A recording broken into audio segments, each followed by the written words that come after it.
आज हम सांगली जिले के बारे में जानेंगे। सांगली जिला भारत में महाराष्ट्र राज्य का एक जिला है। पहले इसकी भौगोलिक स्थिति जान लेते हैं। सांगली जिला महाराष्ट्र के पश्चिमी भाग में स्थित है। यह उत्तर में सतारा और सोलापुर जिलों, पूर्व में बीजापुर जिले कर्नाटक, दक्षिण में कोल्हापुर और बेलगाम कर्नाटक जिलों और पश्चिम में रत्नागिरी जिले से घिरा है। सांगली जिला वारणा और कृष्णा नदियों के नदी घाटियों में स्थित है। अन्य छोटी नदियां जैसे वाराना नदी और पंचगंगा कृष्णा नदी में बहती हैं। क्षेत्र की भूमि कृषि के लिए उपयुक्त है। सांगली जिले में अलग तरह का वातावरण है। शिराला, वालवा, पालूस के पूर्वी तालुका उच्च वर्षा और बाढ़ के लिए प्रसिद्ध है। 2005 की बाढ़ ने दुधोंडी, पुनारी, खेर, वालवा आदि कई गांवों को पानी में डुबो दिया। पश्चिमी तालुक सूखे और टैंकर चालित पेयजल आपूर्ति प्रणालियों के लिए प्रसिद्ध हैं, लेकिन तेम्भू महसाल योजना, तकरी प्रकल्प टकरी शहर में स्थित और सागरेश्वर वन्यजीव अभयारण्य क्षेत्र में उठाया और संग्रहित वीटा जल योजना दुधोंडी और घोगांव गांव में स्थित जैसी हालिया परियोजनाएं इन तालुकों के जल परिदृश्य को बदल रही हैं। ये जल परियोजनाएं कृष्णा नदी पर स्थित हैं। सांगली अपनी हल्दी के लिए जाना जाता है।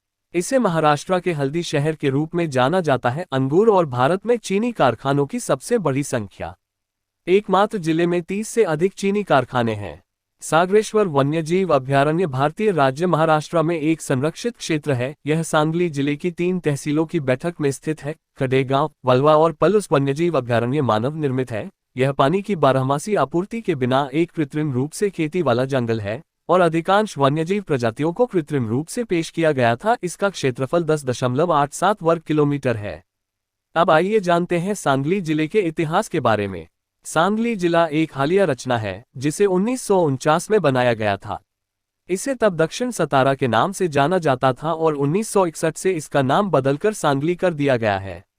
यह आंशिक रूप से कुछ तालुकों से बना है जो कभी पुराने का हिस्सा थे सतारा जिला, और आंशिक रूप से राज्यों और पटवर्धन से संबंधित जहांगीर और डफल्स जो स्वतंत्रता के बाद की अवधि के दौरान विलय हो गए थे। कुंडल सांगली के आसपास का क्षेत्र चालुक्यों की राजधानी थी। कुंडल लगभग 1600 साल पुराना एक प्राचीन गांव था। कर्नाटक का एक हिस्सा था। कुंडल क्रांति सिंह, नाना पाटिल, क्रांतिवीर कैप्टन अक्रम दादा पवार, श्यामराव लाड, कैप्टन रामचंद्र लाड, जीडी लाड, शंकर जंगम और हुसाबाई जंगम जैसे स्वतंत्रता सेनानियों का घर था।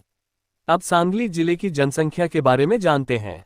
2011 की जनगणना के अनुसार सांगली जिले की जनसंख्या 2822 143 है। मोटे तौर पर जमैका देश या अमेरिकी राज्य कैंसस के बराबर है।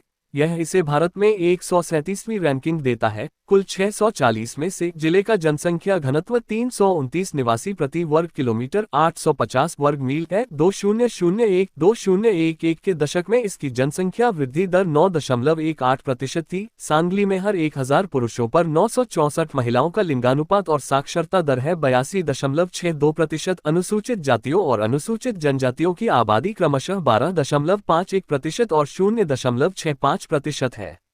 जिले की 86.47% आबादी हिंदू धर्म का पालन करती है। सांगली जिले में इस्लाम दूसरा सबसे बड़ा धर्म है, जिसके बाद जिले की आबादी का 8.49% हिस्सा है। सांगली शहर में 3.1% महत्वपूर्ण जैन अल्पसंख्यक हैं।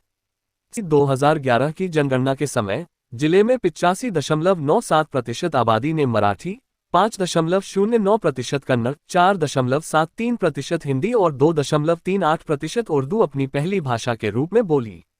अब सांगली जिले के प्रशासन के बारे में जानते हैं। सांगली जिला 2011 की जनगणना में उनकी आबादी के साथ नीचे सूचीबद्ध 10 तालुकों से बना है। शिराला 162 911, वालवा 456 002, पलूस महाराष्ट्र 164 909, कडेगांव 143 019, खानापुर वीटा 170 214, अटपदी 138 455, तसगांव 251 401, मिराज 854 581, कवथे महाकाल 152 327, जाट सांगली 328 324। अब आइए जानते हैं सांगली जिले की संस्कृति के बारे में। कुंडल वीरभद्र मंदिर पहाड़ी के पास है। इस मंदिर का 300 साल का इतिहास है। कुंडल दिगंबर जैनियों के लिए एक तीर्थस्थल है, जहां हर साल हजारों जैन आते हैं। महाराजा जयसिंह की याद में बना एक मंदिर है। आइए अब जानते हैं सांगली जिले की कृषि के बारे में। जिले के पश्चिमी भाग में पीली, लाल, भूरी भूमि, विशेषकर शिराला तालुका में, मिराज, तसगांव तालुका में कृष्णा, वरना और येरला नदियों की घाटी में काली और स्थिर भूमि मिलती है। सांगली जिले में ज्वार एक प्रमुख फसल है और इस क्षेत्र में लोकप्रिय है। सांगली की हल्दी और यहाँ की हल्दी बाजार भारत में प्रसिद्ध है। जिले में गन्ना भी बड़े पैमाने पर उगाया जाता है। हाल के दिनों में सांगली जिला अपने उत्पादन के लिए प्रसिद्ध रहा है, जिसमें तसगांव और मिराज तालुका अंगूर उत्पादन में जिले का नेतृत्व कर रहे हैं। अंगूर बनाने के उद्योग बढ़ रहे हैं। जिले की प्रमुख फसलें बजरी, भात, चावल, ज्वार, गेहूं, मक्का, गन्ना, मूंगफली, हल्दी, सोयाबीन, अंगूर, अनार, कपास। अब आइए जानते हैं सांगली जिले की जलवायु के बारे में। सांगली में औसत तापमान गर्मी का मौसम 2.4 महीने तक रहता है, जो 13 मार्च से 24 मई तक रहता है, जिसमें औसत दैनिक उच्च तापमान 36 डिग्री सेल्सियस से ऊपर होता है। सांगली में वर्ष का सबसे गर्म महीना अप्रैल है, औसत उच्च 38 डिग्री सेल्सियस और न्यूनतम 23 डिग्री सेल्सियस। औसत दैनिक उच्च तापमान 29 डिग्री सेल्सियस से कम के साथ 23 जून से 20 सितंबर तक ठंड का मौसम 2.9 महीने तक रहता है। सांगली में साल का सबसे ठंडा महीना दिसंबर है, औसत न्यूनतम तापमान 17 डिग्री सेल्सियस और अधिकतम तापमान 30 डिग्री सेल्सियस है। वर्षण गीला दिन वह होता है जिसमें कम से कम 1 मिलीमीटर तरल या तरल समतुल्य वर्षा होती है। सांगली में बारिश बर्फबारी वाले दिनों की संभावना में वर्ष भर बहुत उल्लेखनीय रूप से बदलाव होता है। बारिश वाला मौसम 30 मई से 7 अक्टूबर तक 4.3 माह तक रहता है, जिसमें बारिश बर्फबारी वाला दिन होने की 21% से अधिक संभावना होती है। सांगली में सबसे अधिक बारिश वाला महीना जुलाई है, जिसमें औसतन 19.0 दिन कम से कम 1 मिलीमीटर वर्षा होती है। शुष्क मौसम 7 अक्टूबर से 30 मई तक 7.7 माह रहता है। सांगली में सबसे कम बारिश वाला महीना फरवरी है, जिसमें कम से कम 1 मिलीमीटर वर्षा के साथ औसतन 0.2 दिन होते हैं। गीले दिनों में हम उन दिनों के बीच अंतर करते हैं जो अकेले बारिश, अकेले बर्फ या दोनों के मिश्रण का अनुभव करते हैं। सांगली में सबसे अधिक बारिश वाला महीना जुलाई है, जिसका औसत 19.0 दिन है। इस वर्गीकरण के आधार पर वर्ष भर वर्षण का सबसे सामान्य रूप सिर्फ बारिश है, जिसकी 24 जून को सर्वाधिक संभावना 63% है। सांगली में मासिक बारिश में अत्यधिक मौसमी बदलाव होते हैं। वर्ष की वर्षा अवधि 27 अप्रैल से 15 नवंबर तक 6.6 माह के लिए रहती है, जिसमें स्लाइडिंग 31 दिन वर्षा कम से कम 13 मिलीमीटर होती है। सांगली में सबसे अधिक वर्षा वाला महीना जुलाई है, जिसमें औसत वर्षा 204 मिलीमीटर होती है। वर्षा रहित अवधि 15 नवंबर से 27 अप्रैल तक 5.4 माह के लिए बनी रहती है।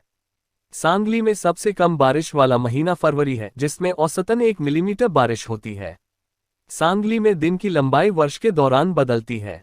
2022 में सबसे छोटा दिन 22 दिसंबर है, जिसमें 11 घंटे 8 मिनट की रोशनी है। 13 घंटे 8 मिनट के प्रकाश के साथ सबसे लंबा दिन 21 जून है। सबसे जल्दी सूर्योदय 5 जून को 5:57 पूर्वाह पर होता है और सबसे देर से सूर्योदय 1 घंटे 7 मिनट बाद 21 जनवरी को 7:04 पूर्वाह पर होता है।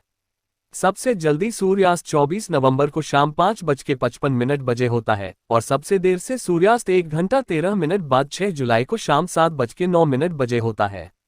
सांगली अनुभव की जाने वाली आर्द्रता में चरम मौसमी बदलावों का सामना करता है।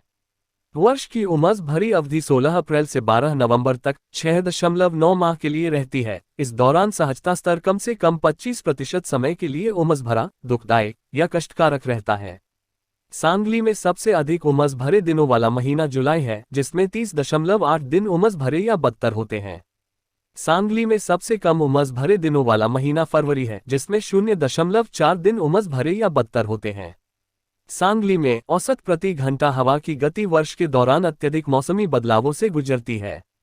वर्ष का अधिक हवादार हिस्सा 25 मई से 2 सितंबर तक 3.2 माह के लिए रहता है, जब औसत हवा की गति 18.9 किलोमीटर प्रति घंटा से अधिक होती है।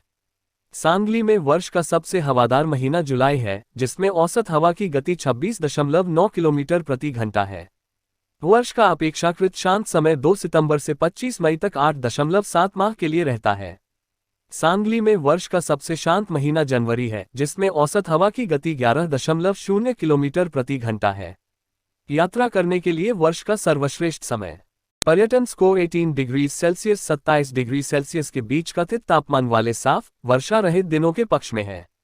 इस स्कोर के आधार पर सांगली में सामान्य आउटडोर पर्यटन गतिविधियों के लिए घूमने के लिए वर्ष का बेहतरीन समय नवंबर के मध्य से लेकर फरवरी के अंत तक का है, जिसका अधिकतम स्कोर जनवरी का पहला हफ्ता है।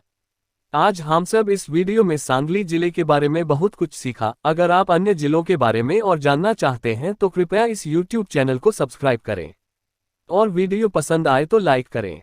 नमस्ते।